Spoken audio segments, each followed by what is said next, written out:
when a player, any player, but especially one of that magnitude, attacks you publicly like that. That weak-ass statement Commissioner Engelbert gave is not good enough. And I'm going to say it. It was a weak-ass statement. Could you imagine somebody directing comments and criticisms at you, taking conversations they've had with you directly and telling the world what you said? You should resign.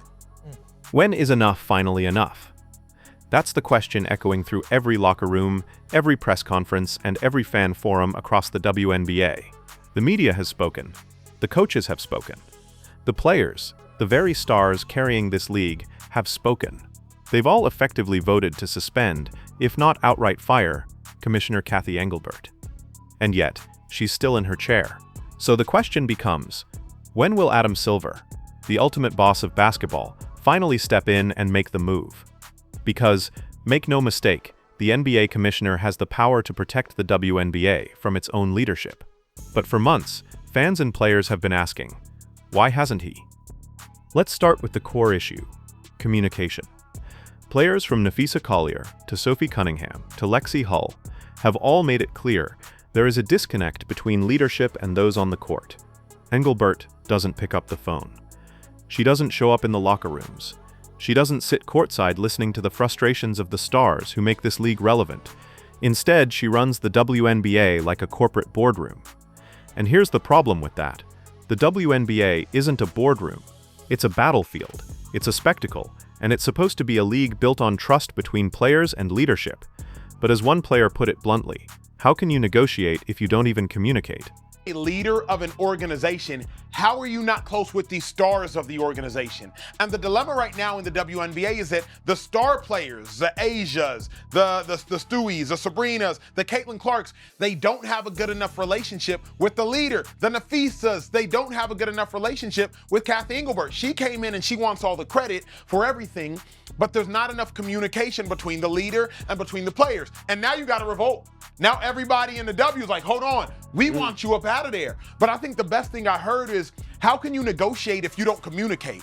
And the dilemma is there's not even a negotiation, a quality negotiation right now between the players and between the W, because there's not quality communication right now between the players and between the executives for the. The breaking point came when Engelbert dismissed concerns about officiating, physical play, and even salaries with one tone-deaf line.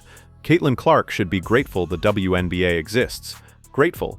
This is Caitlin Clark, the rookie who single-handedly sold out arenas coast to coast, who brought in record TV audiences, who put women's basketball in more headlines than ever before, and the league's own commissioner basically told her to get on her knees and say thank you. I also asked how she planned to fix the fact that players like Caitlin, Angel, and Paige, who are clearly driving massive revenue for the league, are making so little for their first 4 years. Her response was, Caitlin should be grateful she makes $16 million off the court, because without the platform that the WNBA gives her, she wouldn't make anything. And in that same conversation, she told me, players should be on their knees thanking their lucky stars for the media rights deal that I got them.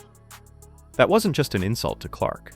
It was an insult to every fan who bought a ticket because of her, every sponsor who cut a check because of her, and every teammate who fought alongside her. So again, when does Adam Silver say enough? Let's talk about the revolt. Nafisa Collier lit the match when she blasted Engelbert in her exit interview. She called out the leadership as the worst in professional sports. She said injuries were being ignored, refereeing was a joke, and players were dismissed when they raised concerns. At Unrivaled this past February, I sat across from Cathy and asked how she planned to address the officiating issues in our league. Her response was, well, only the losers complain about the refs. Then came Sophie Cunningham. She labeled Engelbert delusional. Lexi Hull backed her up. Other voices piled on. That wasn't a coincidence. That was coordinated. The players smelled weakness at the top, and they pounced. And fans, they cheered it on. How many leagues do you know where multiple all-stars openly revolt against their commissioner, and that commissioner keeps her job? Sophie, you said after Game 5, I got a lot on my mind. Oh boy. What particularly, in what direction was your mind racing at that juncture? I mean, everywhere. And I'm gonna be good today. I am, because I'm just tired of our league. They need to step up and be better. Our leadership from top to bottom needs to be held accountable. I think that there are a lot of people in the position of powers in the WNBA who they might be really great business people, but they don't know shit about basketball, and that's got to change. I said I was going to be good, and I just messed up. And it's not just players. Coaches have had enough too. Stephanie White of the Indiana Fever was fined just for agreeing with another coach's criticism of officiating. Think about that. A coach can't even say the truth without punishment. Meanwhile, elbows are flying, superstars are being hacked, and referees are swallowing whistles like it's their job. Even the media has joined the revolt. Analysts are calling Engelbert's comments weak, her leadership detached, and her defense of referees embarrassing. So we circle back to the question, what exactly is Adam Silver waiting for? When we're competing at the highest level and it's like a battlefield out there, when we're agreeing on the court because of how awful the officials are, like that's saying something. Like, listen to us. We're not going to come for your heads, but I think there is room for improvement to change the criteria when the whole league is asking for it. But when the leadership isn't doing anything about it, why? And so I think there's just frustration. The game's... Let's be clear here. The WNBA is tied directly to the NBA's business. Their media rights deals, sponsorship packages, and overall value are linked. And who is the golden goose of that package right now? Caitlin Clark. Networks didn't line up because of Cathy Engelbert. They lined up because Clark broke records in college and then carried that momentum into the pros. Advertisers didn't suddenly care about women's basketball because of a boardroom presentation. They cared because Clark drew millions of new eyes.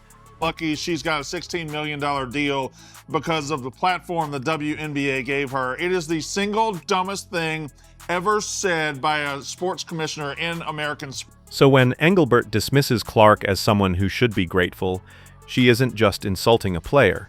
She's putting billion-dollar deals at risk. That's when you'd expect Adam Silver to act. But so far, silence. Now, let's rewind to Engelbert's defense. When confronted, she called the criticism a mischaracterization. She said she was disheartened. Disheartened? That's not leadership. That's PR spin. She basically provided no defense of herself. I mean, I don't have the statement directly in front of me, y'all. It's mischaracterization. A mischaracterization. She was disheartened. I'm disheartened at the mischaracterization. What? Imagine if an NBA commissioner responded that way while stars like LeBron James or Stephen Curry blasted him. Imagine if players went public saying officiating was rigged, coaches said accountability didn't exist, and the commissioner just shrugged and said, the NBA would be on fire in hours. So why is the WNBA treated differently? Why is Engelbert still untouchable? I do. I think everyone's frustrated when NBA players from that side of things are reaching out to us, just like in awe of how terrible it is. Like, that's saying something. That is absolutely saying something when your counterpart is feeling bad for us because of how we're getting treated. I mean, come on. And that's from leadership. That's from, I'll just leave it there. From our leadership, it's just bad. Here's the truth. She isn't untouchable. She's just protected for now by Adam Silver. But the pressure is building. Fans are already speaking with their wallets. Outside of Fever games, attendance has stayed flat. Ratings dip whenever Clark isn't playing. Social media goes silent when other teams take the court. The league has never been more dependent on one player. And yet, that player is the one being dismissed, hacked, and disrespected. How long before Silver realizes the WNBA can't survive another year of Engelbert's leadership? You know, people are in position to change that, but they don't know basketball. Like, yeah, you've been around the game, but you haven't played. And, you know, maybe that's on us players that after we're done, maybe we try to move into those positions so we can make the next generation better, so we can improve the game even when we're done. I don't know what that looks like, but I know that definitely needs to change. I think there's so much else, especially when it comes to the CBA, that our leadership on that side is just very poor. Let's dig deeper into officiating, because that's been the sorest wound all season. Players have said it, coaches have said it, fans have screamed it. The refereeing is inconsistent, dangerous, and borderline reckless, flagrant fouls ignored, star players body slammed with no whistle, suspensions handed out for bad optics while real injuries go unchecked. And Engelbert's response? We have the best referees in the world. The best, Really? The game's not fun to watch because everyone's just trying to kill each other, because that's how you're going to survive, or otherwise you get injured. I don't know, it just sucks. Our game is changing, and yeah, we want it to be physical, but at the same time, like, you still want to watch good basketball, and when they can't get that under control, it's not fun. Even Becky Hammond said, if the NBA had officiating this bad, players would be throwing punches every night. But in the WNBA, it slides. Because apparently, drama is good for business. Drama may be good for Twitter clips, but it's killing trust in the product. And if fans don't trust what they're watching, they stop watching. Which means, once again, Adam Silver has to decide how much longer he'll let this ride. Well, let me clarify first, because it's proxy season, right? No CEO do you just put the base pay in there. You put their bonus, you put their stock options, you put everything. Caitlin has the ability to make up to $500,000 just in WNBA wages this year. So, of course, they're just looking at a base which is collectively bargained. And actually, it's low. Because she's a #1 pick, she'll make a little more than that. But she also has millions and millions of dollars of endorsements. She's actually, because she declared to become pro, her endorsements are higher in dollar value. She has a global platform now, not just a U.S. platform. So she's going to do just fine, as will the top players in the league, as every league does. Also, there's comparisons to the men. Those men's leagues are 75 to 120 years old. We're tipping off our 28th season. I would say if you looked at them 28 seasons in, we're further ahead. But I realize we still have a lot of work to do. And it's all about the ecosystem. Now let's talk about fear. The fear that's creeping into every conversation around the WNBA. What happens if Caitlin Clark ever says, "I'm done"? Think about it. Rival leagues like Unrivaled are already building momentum. They're promising players better pay, better treatment, better leadership. Imagine if Clark or Angel Reese or Paige Buchers down the line decided to jump ship. The WNBA would be finished. Done. Overnight.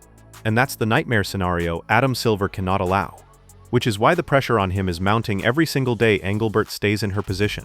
Only able to do that because of those players that are on the floor, mind you, the product, but you didn't close the gap on the relationship between you as the commissioner and the players. And as long as you feel like in leadership, listen, the wolf is only as strong as the pack. And the pack is only as strong as the wolf. But just know, when the wolf doesn't lead the pack properly, the pack will eat the wolf. And right now, Cathy just put out words that Nafisa took notes on and brought receipts and put out there that she could never get back. And I think her job will forever be in jeopardy. The trust of the WNBA with that particular commissioner, I don't think will last. So where does this leave us? We have a commissioner with no trust from her players, no connection to her coaches, no credibility with fans, and no answers for the media. We have stars openly blasting her, calling her delusional, saying she needs to resign. We have fans begging for accountability. We have coaches paying fines for telling the truth. And we have Adam Silver sitting in silence while the league he's supposed to oversee teeters on collapse. That's a mentality driving our league from the top. We go to battle every day to protect a shield that doesn't value us. The league believes it succeeds despite its players, not because of them. Here's the real question we need to ask. How much longer can Silver protect Engelbert before the entire league turns on him too? Because the revolt isn't just against Cathy anymore. It's against a system that lets her dismiss players, lets referees run wild, and fines anyone who speaks up. The more Silver waits, the more he owns this mess. At some point, fans won't just ask why Engelbert is still in her job. They'll ask why Adam Silver is letting her keep it. The WNBA had a golden moment handed to them. Caitlin Clark, Angel Reese, Aaliyah Boston, Paige Buchers on the horizon. A new generation of stars, a global spotlight. And instead of capitalizing, Engelbert fumbled it with arrogance, tone-deaf statements, and no accountability. The players know it, the coaches know it, the media knows it, the fans know it. So when does Adam Silver admit it too? She's in the way of our growth and our development as a league, not just on the player side, but on the league side. She's not good for basketball. That's what Nafisa got. Nobody questioned Cathy Engelbert's business acumen now, because we know she knows business. And you see the average player salaries, it was $28,000 when they first started. It's about, over the 130 now. You got salaries over $200,000 now, some of them, but that's not enough. Because here's the bottom line. Cathy Engelbert isn't just unpopular. She's become the single biggest obstacle to the WNBA's future, and every day she stays in power, that future slips further away. So let me end with the same question we started with. When will it finally be enough? When will Adam Silver stop protecting Engelbert, stop ignoring the revolt, and finally fire her before the WNBA burns itself down? What do you think? Should Adam Silver step in now and fire Cathy Engelbert, or do you believe she deserves more time to turn this around? Drop your thoughts in the comments, because this debate isn't ending anytime soon. And if you want the unfiltered truth about the WNBA, make sure you like this video, share it, and subscribe, because trust me, the next twist is coming soon.